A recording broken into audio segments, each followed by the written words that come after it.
Singapore গেলাম, সমুদ্র সাইকতে হেতিরা গোসল করে, হাফ প্যান্ট মাত্র 1 ইঞ্চি, হাফ প্যান্ট ডেঞ্জারাসের ভিতরে। আর মানুষ কত ডকরে ভাই, মনে যেন আল্লাহ তাদেরকে চোখটা নিজে হাতে বসাই দিছে। চোখের ব্রু গুলা, চুলগুলো, মাথা। মহিলারা ভলিবল খেলে সমুদ্র সৈকতের ইয়ান্তি, হেতি বল এটা মারে দেখে হাতে।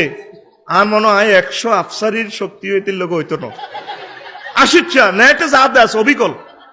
আসলে কথা এগুলো মনে করস তোরা সার্কেস নেটে দেশ না, এটাই বাস্তব ভাবে দেখলাম। তা আমার লগে নোয়াখালী বেগম সেনবাগের বন্ধু বান্ধবরা আছে, আমি মহিলাটার দিকে চাই কান্দি দিলাম। তো হ্যাঁ এইটাই তো কইয়ে, তাই কান্দি দিছি, কানছি। আর আরে কান্দেনের দিয়ে আফসারি কি বালা লাগে, কান্দেন না একেবারে ভাই, কানতেছি। দেখ আকাশের চাঁদ ফেল লাইটের চেয়ে তারা আরো ডকের।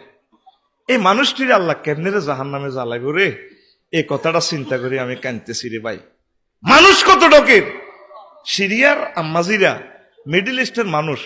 আমার মনে হয় 18 কোটি মানুষের ডগ যদি বতলিগের ভিতরে বরস বৈচত্তি, ওদের একটা চোখের ছাইনির লোক ডক আসবে না। এটা বহির্বিশ্ব ঘুরার পর বুঝবি আল্লাহ মানুষের কি রূপ দিছে।